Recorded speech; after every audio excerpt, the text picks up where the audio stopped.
여러분 안녕하십니까, 진성호입니다.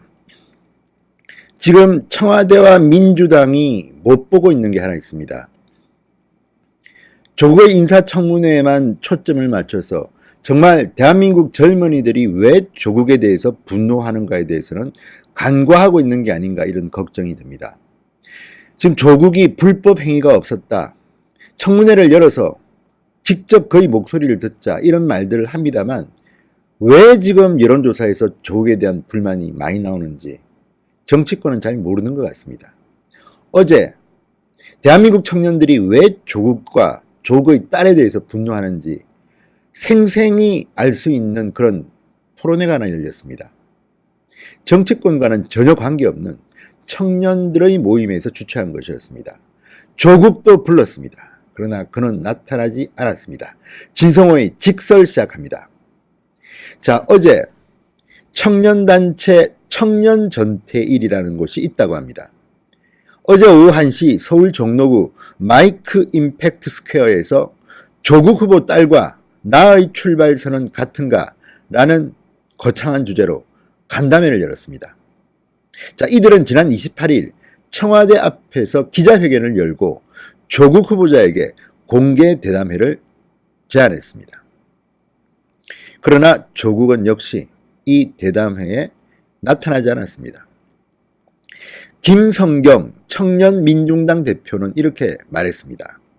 청년들이 분노하는 이유는 조국 법무부 장관 후보자가 우리와 다른 세상에 사는 사람이라고 느꼈기 때문이다. 조 후보자가 청년들의 삶과 아픔에 얼마나 공감하는지 묻고 싶다. 이 말 속에 많은 것이 담겨져 있습니다. 그러니까 조국은 별 세계에 사는 사람이라는 겁니다. 자, 이 대담회, 공개 대담회, 청년들의 목소리를 들어보면 조국과 또 일부 기득권 성인들은 부끄러움을 느껴야 할 것 같습니다.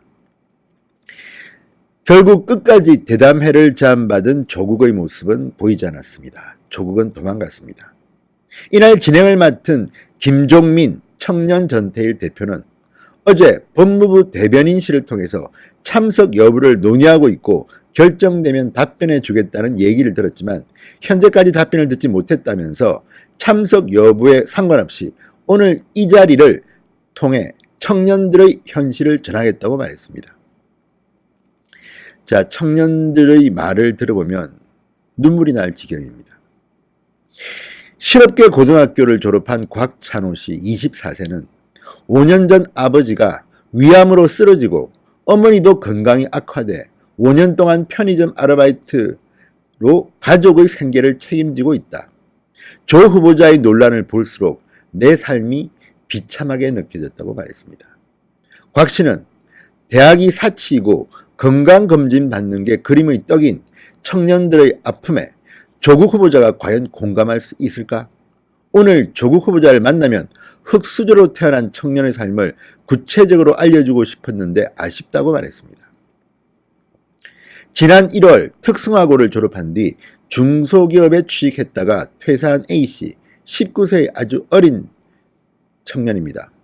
학교 생활을 열심히 했지만 세금, 식비를 떼면 최저임금 수준인 급여를 받고 편견과 무시를 겪으며 우리 사회에 보이지 않는 계급이 존재한다는 걸 깨달았다.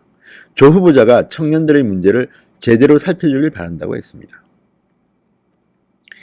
자, 또 이런 발언도 있었습니다. 대학생 B씨, 홍익대학교에 재학 중인 24세입니다. 대학생 B씨는 처음 조국 후보자의 딸이 고등학생 때 의학논문 1저자로 이름을 올렸다는 사실에 화가 났었다. 하지만 이후 나 자신도 부모님의 도움과 지원을 받아 서울에 있는 대학에 진학했다는 점을 깨달았다. 부잣집 아들은 아니지만 부모님의 정보력으로 자사고에 입학했고 월 40만 원의 학원비를 낼 수 있었다. 서울에 집이 있는 부모님 덕분에 주거비를 고민하지 않을 수 있었다. 나 역시 특권을 누렸던 것이다. 자, 이 말을 듣고 조국 후보자는 어떤 생각을 할까요? 조국 후보자의 딸은 어떤 생각을 할까요? 조국 후보자의 딸은 참고로 28세입니다. 그런데도 서울대 환경대학원에 갔다가 장학금 802만 원을 받으면서 그동안 부산대 의전원 준비를 했습니다. 이 학생들의 말을 듣고 있으면 정말 눈물이 납니다. 자, 2000년대 후반 외고를 다녔다는 문일평씨 30세. 조 후보 딸이 한 학부모 인턴십은 외고에서도 일부 학생들에게만 주어지는 특혜였다. 조 후보자의 말처럼 개천의 붕어와 개구리, 가재가 행복한 세상을 만들려면 특권이 있음을 인정하고 사회를 바꾸기 위해 고민해야 한다. 자, 그리고 이날 청년 전태일은 이 대담회에서 나온 발언들을 정리해서 조국에게 전달할 계획이라고 밝혔습니다.